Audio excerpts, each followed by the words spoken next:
Good evening mga lalabs, mga bayots. Let's talk about the issue again about regarding the juvenile law of Dagat, Kiko Matsing Pangilinan at saka si Erwin Tulfo. Dati kasi ang tapang-tapang ni Erwin Tulfo nung wala pa sila sa limelight ng mga politicians. Nung mga radio commentator pa lang sila, media man, ganyan.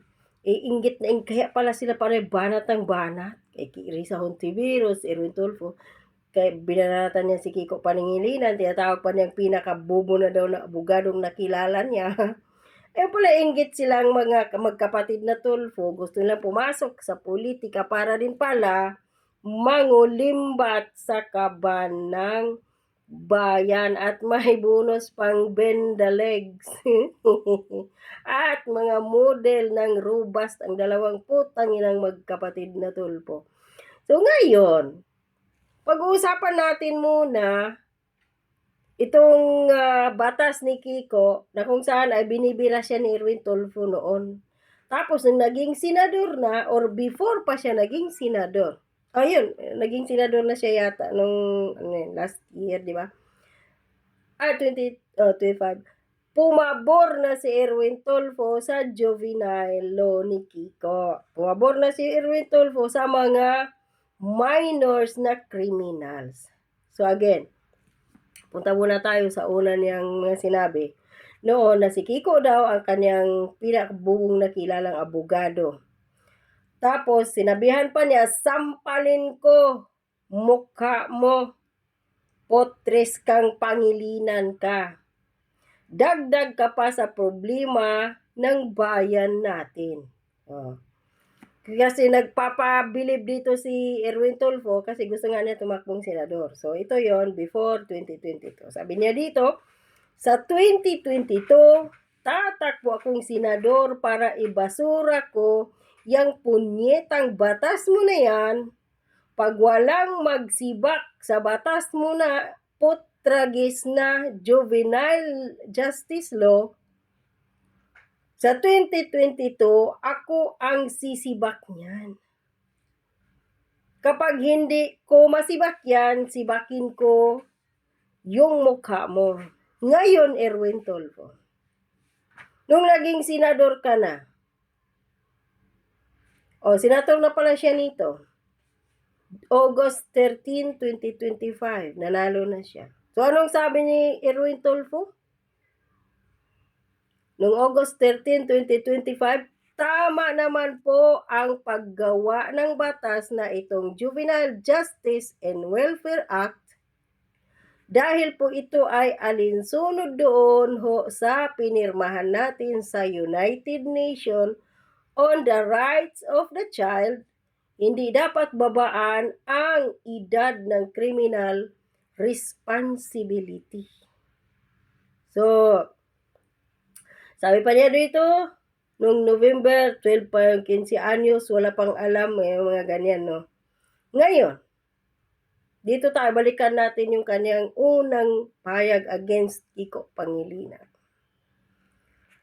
Ngayong naging senador si Erwin Tulfo, sila corruption dati o anti-juvenile law siya dati. Saan ba pumanig si Erwin Tulfo ngayon na naupo bilang isang senador? Di ba dito sa kanila Kiko Pangilinan? Sa grupo ng mga putang inang ito.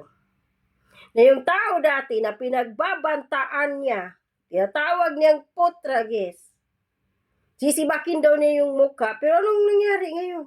Kumampi si Erwin Tulfo, silang magkapatid ni Rafi Tulfo, sa mga kawatan, sa mga walang kwintang mga politiko. Kaya si Kiko Pangilinan, 2 dekada na to nagiging politiko.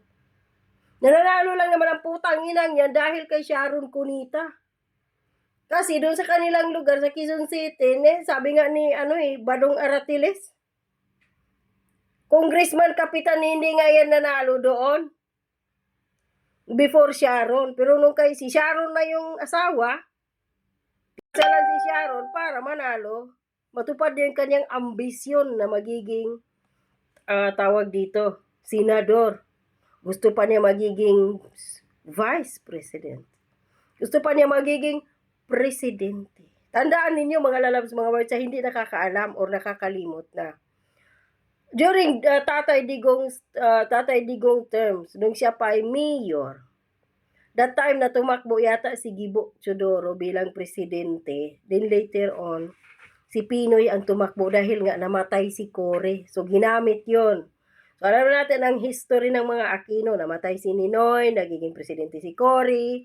So, namatay si Cory, nagiging presidente si Pinoy. So, tumakbo si Pinoy that time pagka-presidente dahil sinisigaw ng mga tao, dating mga naniniwala na hero si Ninoy. O, takbo si Pinoy, gamit ang pangalan ng nanay na patay.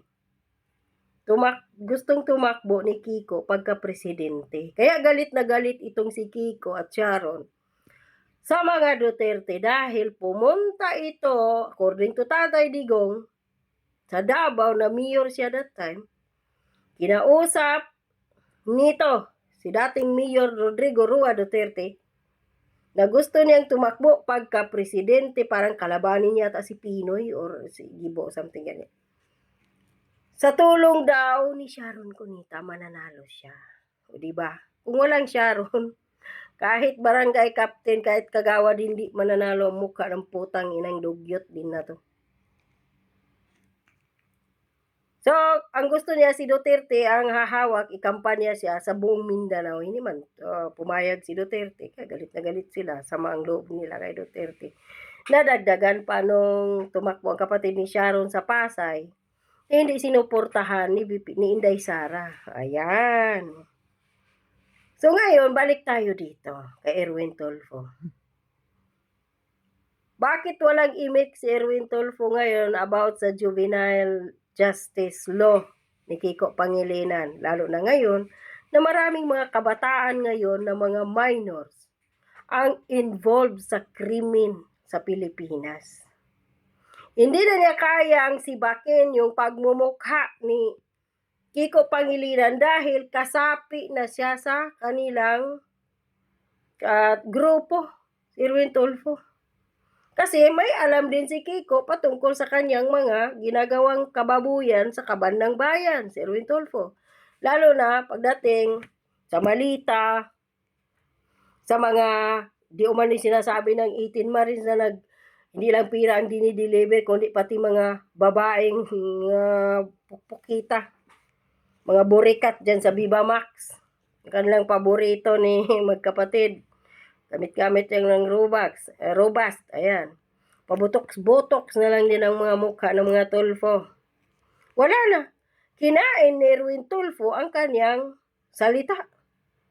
At sinabi na niya na tama yung batas. So tama, Erwin Tulfo. Wala kang paninindigan sa kasarili mo. Sabagay, wag na tayo magtaka mga lalabs, mga boys. Kung yung sarili nga niyang identity from Erich Sylvester Tulfo na nagiging Erwin Tishida Tulfo at kung ano-ano pa,